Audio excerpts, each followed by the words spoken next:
Happy Wednesday. Happy Tuesday. Haha, I'm a day ahead.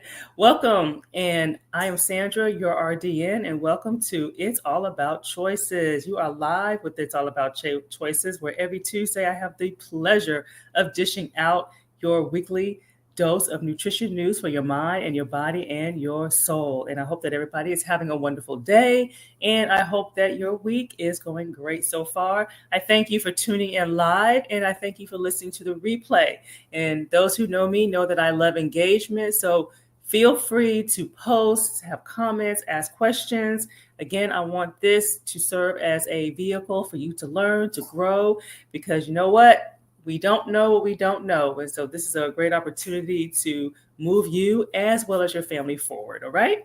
And so we are continuing on our series of Fall Into Your Heart series for the month of February. And today we are talking specifically about blood pressure. Okay. So this series is about protecting your heart, keeping it strong, adding years to your life. And so a topic that is near and dear to me is blood pressure, high blood pressure. I have been diagnosed with blood pressure in my mid-30s.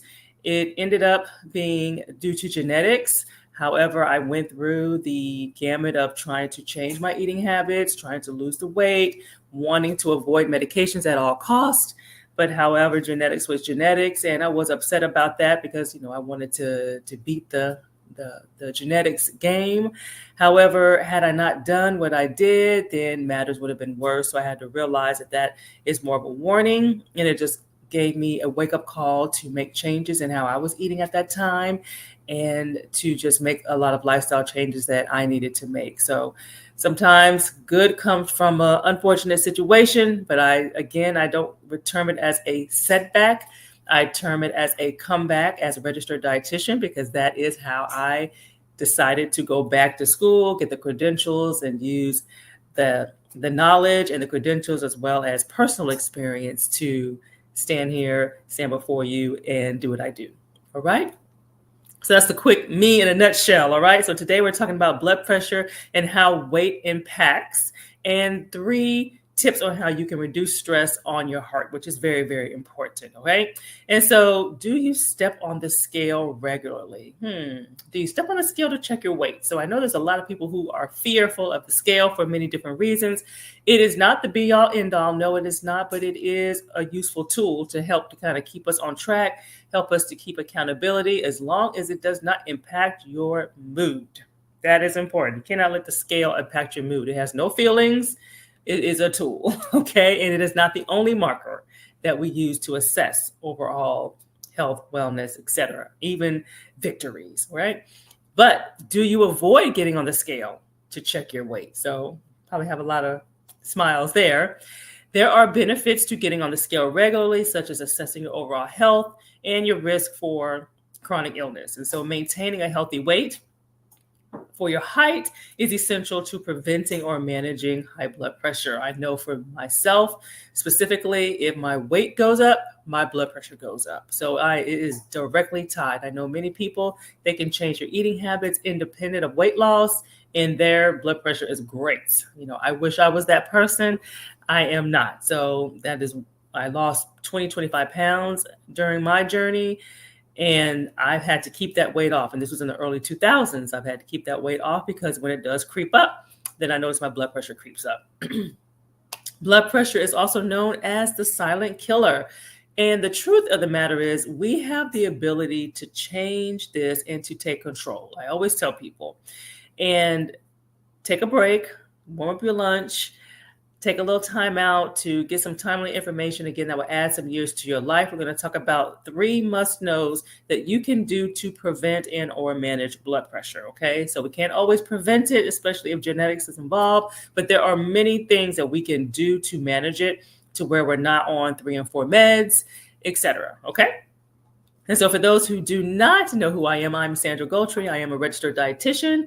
I am a certified personal trainer, as well as your accountability partner as well. And so pulling from a variety of leading edge weight loss and lifestyle strategies, I help adults to integrate healthier eating habits into their daily life. So it's really about a lifestyle of change And that is a process. I always tell people it doesn't take, it takes time. You have to give yourself grace, and you have to understand that it is a process, just like when you had to learn your job. You had to be intentional. So in the beginning, you're intentional about changing habits, creating new habits, but then it becomes fluid, it becomes second nature. And so the goal is to build lifestyle habits that last the long haul, okay? So it's all about creating a lifestyle of self-care and breaking strongholds, okay? We don't want food to control us, all right? And so as you chime in, as you log in, please say who you are, where you're tuning in from, and let me know, hey, do you have high blood pressure? Or maybe you've been told that your blood pressure is elevated. And so let me know that, okay? That's something that I would like to know, because I am talking to you and I'm also talking to myself. And so for those who are tuning in, we are continuing on Fall in Love with Your Heart series, as well as specifically blood pressure this week, okay? How weight impacts our blood pressure, and 3 tips on how we can reduce the stress on our heart, okay?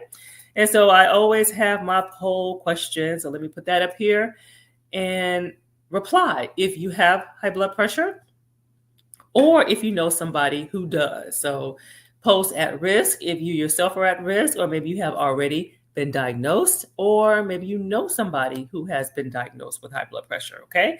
At risk means that your blood pressure is elevated, but it's not enough to actually get the official diagnosis, but you probably have been told to lose weight, change what you eat, don't eat a lot of salt. That's kind of the typical kind of standard plan of care that you'll get when you first get the warning of it being elevated. And again, I personally was diagnosed with essential hypertension, which is typically no known cause, genetics. And this was in my early 30s. So trust me, I am well aware of blood pressure and the things that can impact it. And so just as a slight segue, how are things going for you so far in 2024? Okay. Have you been consistent with sticking to strategies designed to actually help you to lose weight? And so is 2024 your year to lose weight, to get healthier? Okay. Sometimes I've talked to several people, and my new clients is like, hey, this is time. It is time for me to make a change. I can't procrastinate any longer. So where are you in that realm of thinking? And so the good news is I have a 5-day meal plan that you can access for no charge. And this plan is designed to help you to jumpstart your weight loss, feel better, have more energy, and to just show you how you can have a plethora of foods to eat, and colorful and flavorful and easy, okay? And also it will take you through the steps to where you're not doing all this planning and prepping all in one day, okay? So it kind of guides you through on how to make that process easier if planning and prepping for meals seems like a daunting task, okay? And it will also help you to save time at the grocery store, okay? So I'm gonna talk more about that as well. So stay tuned to the end, but if you need a sneak peek, you're not gonna stay on to the end, this is where you can go to take a look at it. actionchoices.com/jumpstart. Okay. actionchoices.com/jumpstart. All right. So let's jump in. So let's jump into the first topic. And so we're covering the 3 must-knows about what you can do to prevent and or manage high blood pressure. Okay. So let's go to number 1. All right. Oh, goodness. Let's see here. Let's get my banners right. What's going on with my banners? Let's see here. Give me 1 second. We may not have the correct banners today, but that's okay. We will keep it moving. So the first must know is exercising. Okay. We want to exercise more. I'm looking because I'm trying to see where my banners are going to get back on track. So I will go back to my name so it doesn't look confusing. Let's see. There we go. Go back to my name until I can get things lined back up. Alrighty. So must know number 1, exercise more. Okay. So this has been those that have been following me for a while know that I'm a certified personal trainer, but not all movements contribute to overall health or heart health. Okay. And so it's more about it's more about exercising more or even harder. It's not about that. A lot of times people think about that. It's more about exercising effectively and efficiently, and that you're actually exercising your heart. And so, for example, walking 10,000 steps. That is wonderful. And yes, that's better than nothing. I definitely agree with that. However, usually those 10,000 steps are in your normal day. Okay. It's not a power walk. And so therefore your heart rate is really not getting where it needs to go in order to actually exercise the muscle and getting use in getting that potential, max potential, in order to build strength and an endurance, and also to even put your body in fat burning zone. And so effective exercise, physical activity, not only controls your blood pressure, but also it helps you to manage your weight and strengthen your heart and lower your stress levels. Okay. And so a healthy weight and a strong heart, as well, and general emotional health, are all good for your blood pressure. Okay. So exercise in our culture may not just happen, right? You're going to have to take charge of your fitness, and they will be one of the best decisions that you can ever make. So, however, this is definitely a choice, and it's something that we actually have to prioritize. But life and work and things like that tend to get in the way, but we really, really, really need to make exercise a priority. And another key point is that there is no magical exercise, okay, that would cure a disease or promote faster weight loss. Find the form of exercise that you enjoy, that you will do, that you will stay consistent with. Okay. And then you're going to get the benefits of it, because the more you do it, then you're going to want to do more and you're going to want to expand. Okay. And so these activities are especially beneficial when they're done on a regular basis, such as a brisk walk or hiking, stair climbing, jogging, running, bicycling, rowing, swimming. So these are all great heart healthy exercises. Fitness classes at your appropriate level. So I am a proponent of group-led classes, because you're going to have somebody who's trained in order, whether that's online, whether that's in person, but you're going to have somebody who's trained, who's going to make sure that you are getting an effective workout and you're working out your body. You're not just doing all cardio, you're not just doing all weights, or you're not just doing all HIIT, or you're not just overdoing it and not really being effective. So that's what we want to make sure. And then activities such as like team sports, dance classes, fitness games, all those things are fun. So the big takeaway message is to think of exercise that you can enjoy, and schedule it just like you schedule a meeting, and stay committed, and don't allow everything that comes up to derail you from working out. Okay. Set priorities. Everything is not an emergency. Okay. So get to the issue, get to the issue after you work out in many cases. Okay. So what is your favorite exercise? I saw that banner. So what is your favorite form of exercise? Okay.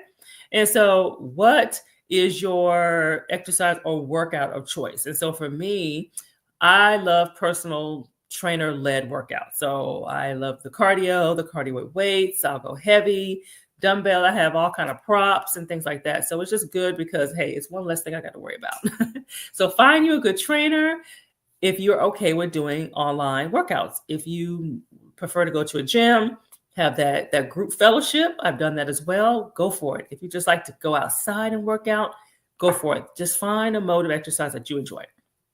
All right. And then, so jot down the things that you enjoy doing. And so must know number 2, you must eat well. So I have that one too. You must eat well. So what does that really mean? Okay, because you got a lot of versions of what eating well means. Eating well does not mean restricting. Okay, so I will just throw that out there. It does not mean restrict. Okay, so it does not mean avoid. It does not mean limit. It does not mean you can't have your favorite foods. It does not mean carbs are off limits. It doesn't mean you're not allowed to have red meat. I mean, it just, all these things, that's not what eating well means. Okay, yes, you probably need to reduce the amount based on what your body needs, but that does not mean you have to totally eliminate. So we want to make sure that you are getting that right mix of protein, fats, and carbs for your body. And that is very, very, very important. Okay. And so we want to get quality nutrition from healthy food sources. So I'm all about foods in their whole state. Do you have to buy everything organic? Absolutely not. Do you have to buy Ezekiel bread? Absolutely not. But there's a way to eat healthy on a budget.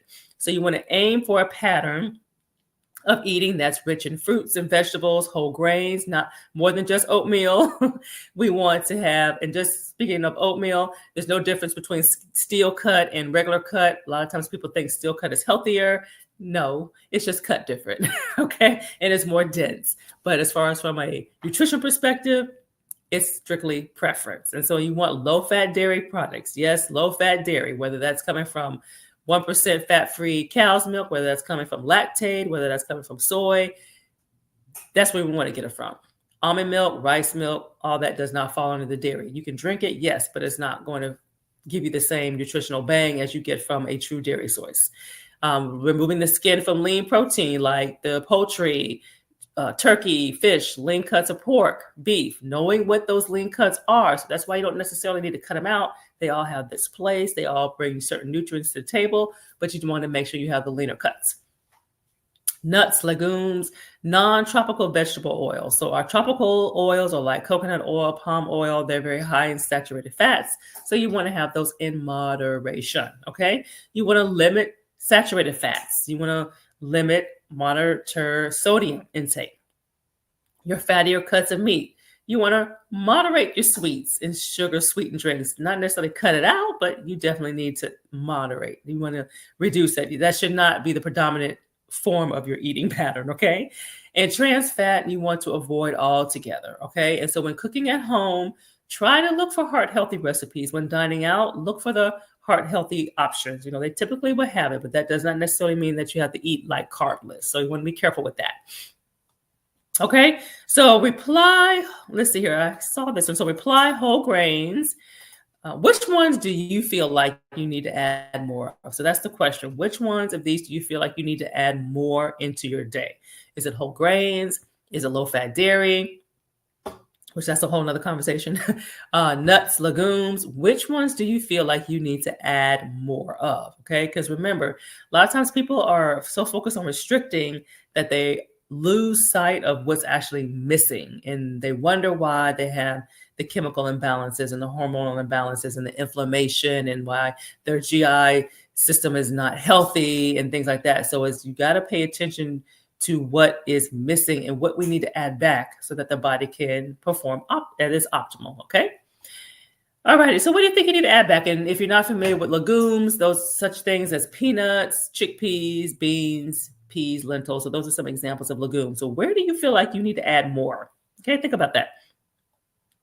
All righty. And so I want to swing back around to the 5-day jump start. And so do you feel like, are you somebody who's tried diet after diet? Okay. Kind of like that vicious roller coaster I always like to talk about.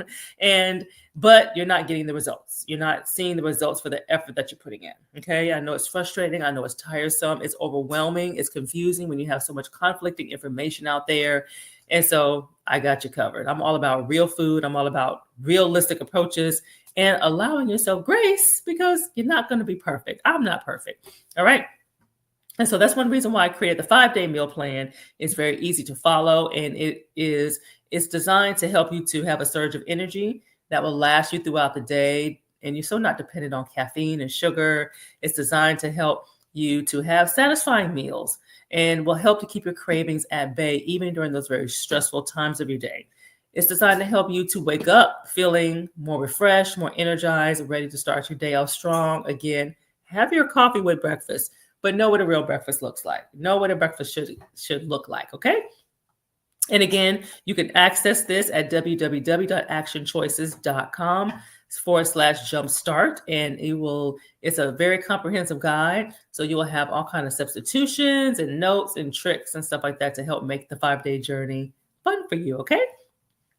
All right, must know number 3. Any questions or comments, do not hesitate to post and chime in, all right?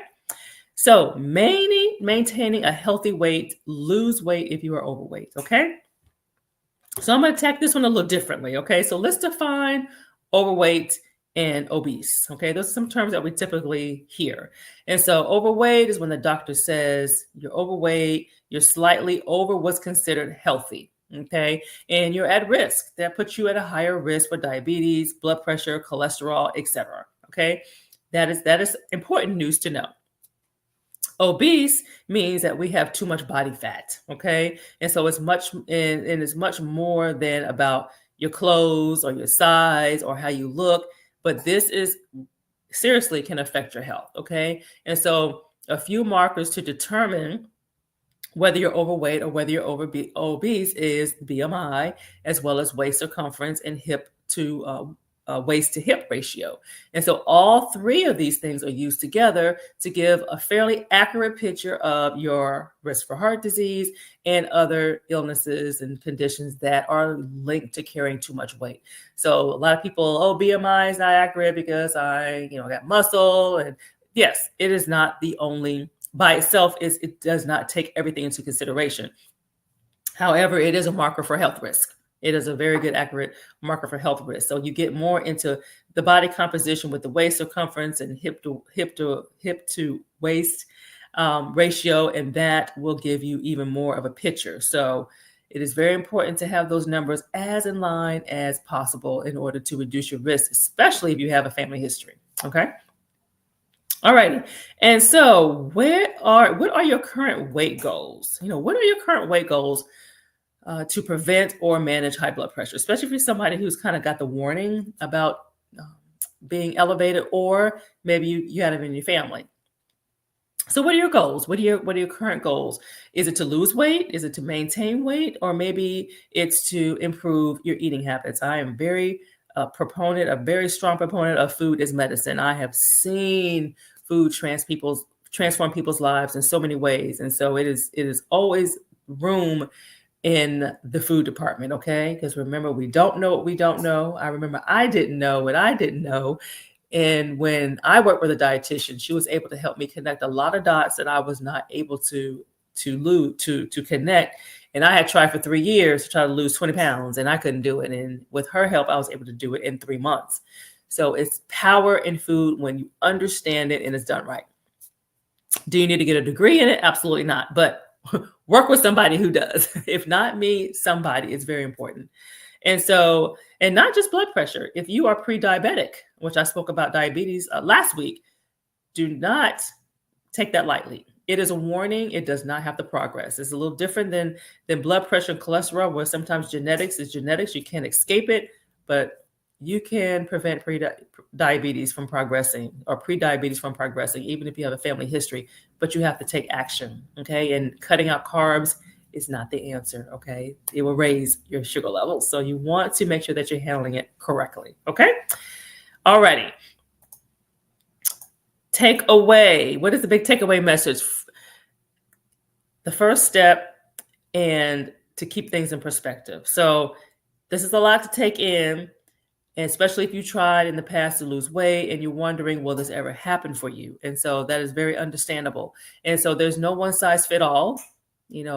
How we eat, how the lifestyle changes that we make are very, very specific.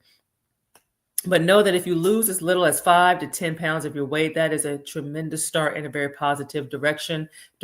And it improves your health markers by leaps and bounds, just by losing 5. Okay. 10% is even better. Okay. So focus on what is possible for you and what you can commit to. Okay. Reassess, reevaluate after achieving 1 or 2 goals. So feel free to rewind this and determine, well, where can you start? Where can you start? And I encourage you to find a dietitian, find somebody who's licensed, who's registered to help you along the journey. After you've tried about 6 months, I say you try on your own for 6 months, do your due diligence, but don't play around, especially if you are in pre-diabetes range, and especially if you've gotten the warning about your blood pressure being elevated. Nothing to play around with, all right? And so remember to grab your free 5-day meal plan called Jumpstart Your Weight Loss. It includes 5 days of clean eating, meals, delicious fast with recipes, itemized grocery lists. It's really designed to help you to jumpstart your weight loss and to boost your energy levels and just to see what's possible. Okay. You can do anything for 5 days, right? So this is where you can download it, www.actionchoices.com /jumpstart. All right. And this concludes what I have for this week of your weekly dose of nutrition news for your mind, your body, and your soul. And I am Sandra, your RDN. Thank you for tuning in live. Thank you for listening to the replay. Remember, we're all about creating a lifestyle of self-care and breaking food strongholds. Next week, we will continue on Falling Into Your Heart series, and we're going to talk about cholesterol, okay? Cholesterol and heart health, how weight impacts and how to add years back to your life in regards to cholesterol. All right. So bye for now. Thank you for tuning in, and I will see you next week.